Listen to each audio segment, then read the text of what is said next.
बिस्मिल्लाहिर्रहमानिर्रहीम। अस्सलामुअलैकुम। बिखर गए तेरी चाह में हम। किस्त नंबर 1। मोबाइल फ़ोन बजा था। कितने दिनों से जिस बात का डर था, शायद आज वो सच होने वाली थी।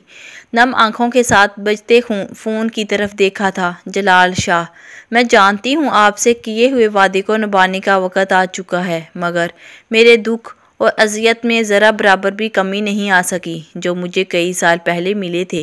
और बदकिस्मती से इस बात सब की वजह से आप ही थे। मोबाइल फ़ोन बज बज कर बंद हो चुका था। खुद से कहती वो कमरे से बाहर जाने लगी कि फिर से फ़ोन बजने लगा था। धड़कते दिल के साथ कार रिसीव की तो कुछ पल के लिए गहरा सुकून छा गया था। दोनों तरफ खामोशी थी। किसी में हिम्मत नहीं थी कि कोई भी कुछ कह पाता। इससे पहले वह कुछ कहती, आंसू मोतियों की सूरत में इनके गालों से फिसल कर बेमोल होने लगे। अस्सलाम वालेकुम ज़री, मेरी बहन कैसी है आप? दूसरी तरफ से जलाल शाह की जज्बात से लबीज़ आवाज़ सुनाई दी थी। मम्मी, मैं ठीक हूँ। सख्ती से आंसू पूंछते हुए जलाल शाह के साथ साथ खुद को भी यकीन दिलाने की कोशिश की थी। मैं जानता हूँ इस दिन के बाद आप कभी सुकून से सो नहीं पाती। इतने साल गुजर गए। खुदारा अब तो अपने इस भाई को माफ़ कर दें। मेरा गुनाह इतना बड़ा नहीं था जितनी बड़ी सज़ा आप मुझे दे चुकी हैं। वो गुनाहगार ना होते हुए भी ज़रीना से माफ़ी मांग रहे थे।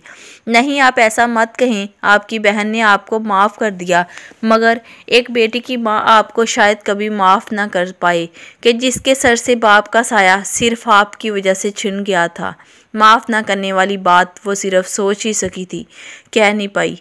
क्या वाकई में आपने मुझे माफ़ कर दिया? जलाल शाह का चेहरा खुशी से दमकने लगा था। जी भाई। दिल पर पत्थर रख कर उन्होंने जलाल शाह की बात की तकीद की थी। फिर मेरी बहन कब वापस आ रही है? जलाल शाह के कंधों पर से मनु बोझ उतर चुका था। बस अगले हफ्ते। परसों मेहर माँ का लास्ट पेपर है। बस फिर हम पाकिस्तान के लिए रवाना हो जाएंगे। वो इस जगह वापस कभी भी नहीं जाना चाहती थी जहाँ इससे इनकी तल्ख यादें वाबस्ता थी, मगर फिर अपने शोहर और जलाल शाह से किया वादा निभाने की खातिर ये कुर्बानी देने के लिए भी तैयार हो गई। आप सच कह रही हैं ना? आप वाकई पाकिस्तान आ रही हैं? जलाल शाह बेयकीनी से मोबाइल फ़ोन को देखते ज़रीना फिर से सवाल करने लगे। जी, मैं अगले हफ्ते पाकिस्तान पहुंच जाऊंगी। गला खनगारते हुए उन्होंने जलाल शाह को अपने पाकिस्तान वापस आने का यकीन दिलाया था। माँ, हारब शाह आज बहुत खुश था। खुशी से चिल्लाते वो अपनी माँ को पुकारते इनके कमरे में आया था।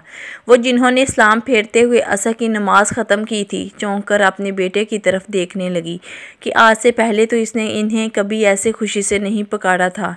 वो जो ईद बकर ईद पर ही मुस्कुराकर बात किया करता था, आज अपने लहजे में दुनिया जहाँ का प्यार समाए अपनी माँ को पुकार रहा था। हैरत और मोहब्बत के मिली जुली कैफियत थी कि वो कुछ पल अपने बेटे के इस बदले हुए रूप को यकतक देखे गई।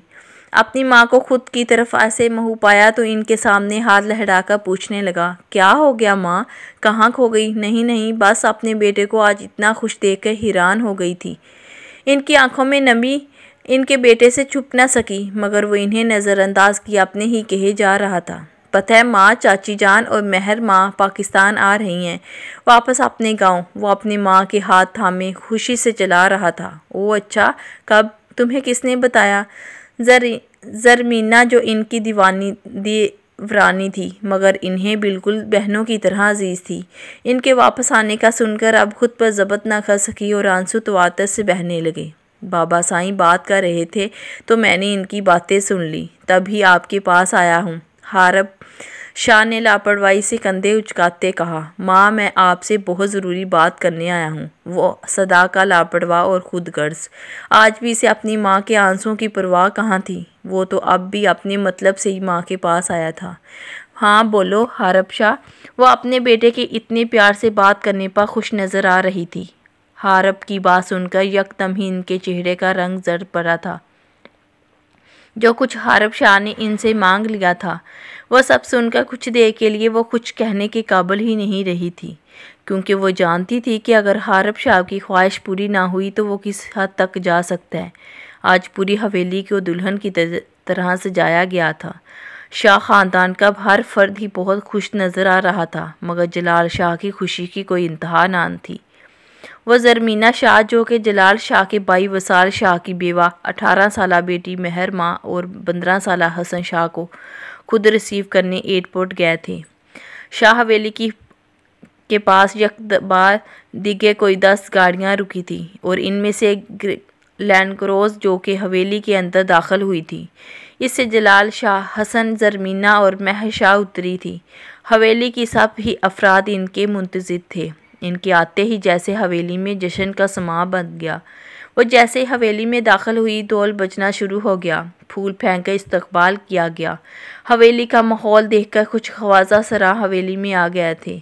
एक नाजुक सरापे को देखकर इसके पास जाकर नाचने लगे। वो कांच की गुड़िया अब हैरान सी सबको देख रही थी। तभी एक ख्वाजा सरा ने इसकी कलाई को अपनी गिरफ्त में लेते इसके हाथ को अपने सर पर रखा था। बेटी, अल्लाह तेरे नसीब अच्छे करे, हमारी खाली जोली बढ़ दे, अल्लाह तेरी जोली भी खुशियों से बढ़ देगा।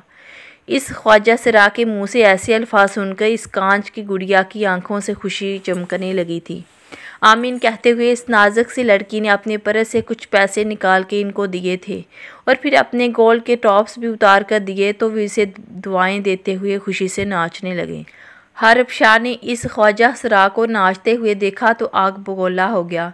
तुम लोग यहाँ क्या कर रहे हो? निकलो यहाँ से। इन लोगों को यहाँ आने किसने दिया है? वो ख्वाजा सरा पर बुरी तरह दहाड़ा था। तभी हारिस शाह की धार पर सब लोग बुरी तरह चौंके थे। हारिस शाह का ख़ास आदमी भागता हुआ आया था। साईं, मैं निकाल देता हूँ इन्हें।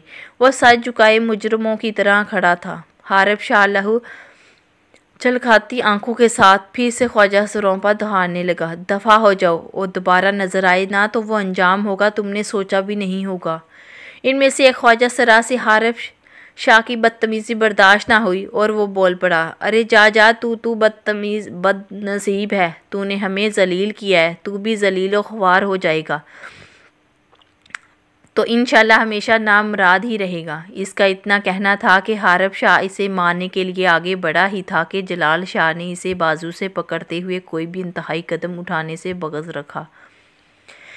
रखा। बेटा जाने दो, कमज़ोरों पर हाथ नहीं उठाते कहकर जलाल शाह ने हारिस के गुस्से को ठंडा करने की कोशिश की थी और इसमें काफ़ी हद तक कामयाबी भी हो गए थे।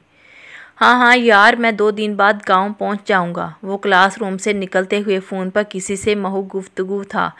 जैसे ही क्लासरूम के दरवाजे से बाहर कदम रखा तभी किसी से इतनी ज़ोर से टकराया कि इसका सर ही चकरा गया और टकराने वाली शख्सियत कोई और नहीं थी, खबरू हसीना थी। आंखों पर सन ग्लासेस लगाए, दुपट्टा सर पर लिए, सादगी में भी क़यामत की अदा थी। वो जैसे टक्कर हुई सारी किताबें ज़मीन पर बिखर चुकी थी और साथ ही इस लड़की की सन ग्लासेस भी उछलकर ज़मीन बोस हुई थी।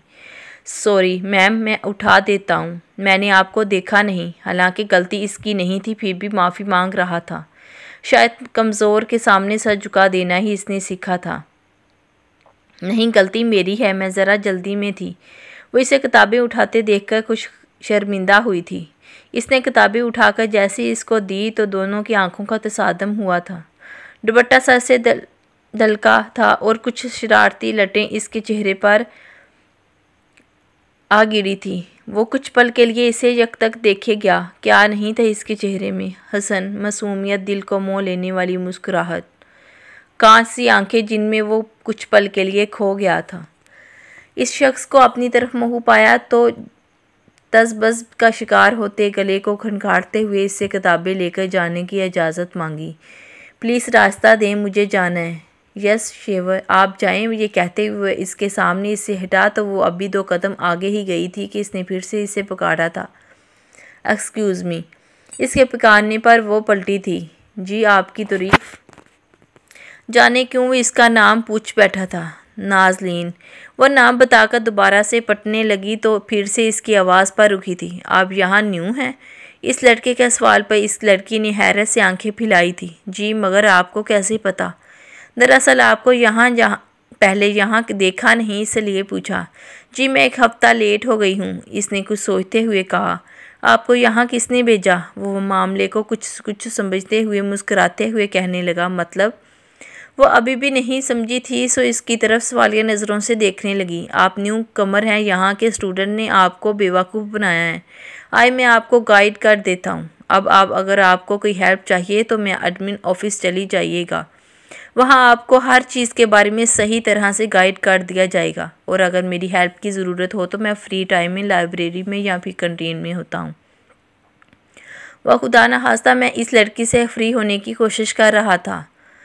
ज़्यादा ही शोखा हो रहा है, क्लासरूम तक पहुँच जाऊँ, फिर इसे किसने मुँह लगाना है। अभी वो यही सोच रही थी कि वह चलते चलते रुक गया, तो वो भी रुक कर हैरत से इसका मुंह देखने लगी। आप रुक क्यों गए? क्योंकि हम क्लासरूम के पास पहुंच चुके हैं, इस लड़की को बताते हुए वो इसकी गैर हाजिर दिमागी पर बेनीखेजी से मुस्कुरा दिया, जिसका इस लड़की ने कोई ख़ास असर नहीं लिया था। बस दिल ही दिल में शर्मिंदा होती थैंक्स कहकर जाने ही लगी थी कि फिर से इसकी आवाज़ पर रुक गई थी। जैसे इस बंदा नाचीज़ को सब अजलान कहते हैं। जी बेहतर, अब मैं जाऊँ? इसने जैसे जान छुड़ानी चाहिए। जी बिल्कुल। हाथ के इशारे से इस क्लास में जाने के लिए कहा तो वो भी क्लास रूम की तरफ बढ़ गई।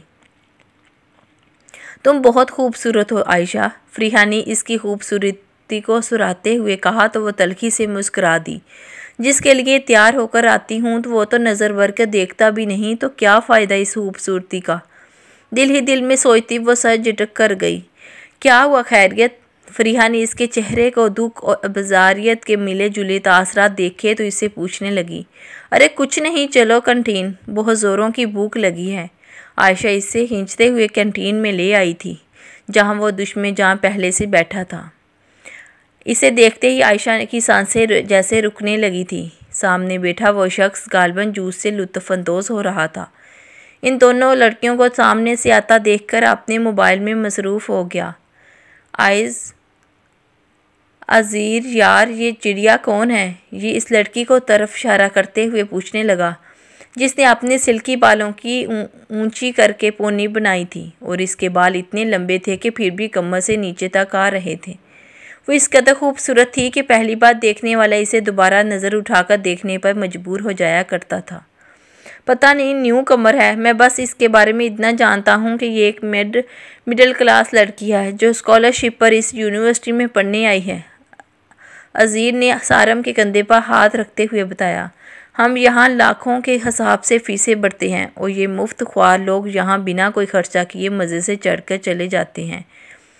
हिंग लगी ना फिटकड़ी, रंग चूखा चूखा, अब इसको मुफ्त में पढ़ने की कुछ तो कीमत अदा करनी ही होगी। खबासत से कहते हुए इसने एक आंख दबाई तो वो दोनों ही हंसने लगे। मेरी वीडियो पसंद आती है तो लाइक करें, चैनल को सब्सक्राइब करें, बेल आइकन को प्रेस करें ताकि मेरे आने वाली वीडियो का नोटिफिकेशन आपको जल्दी से मिल सके। प्लीज़, मेरी तबीयत ठीक नहीं थी, गला ख़राब थी, इसलिए कोई भी गलती हो गई तो माजरत चाहती हूँ। और बताना है कि न्यू नावल आपको कैसा लगा, कमेंट बॉक्स में ज़रूर बताएं। ओके, अल्लाह हाफिज़।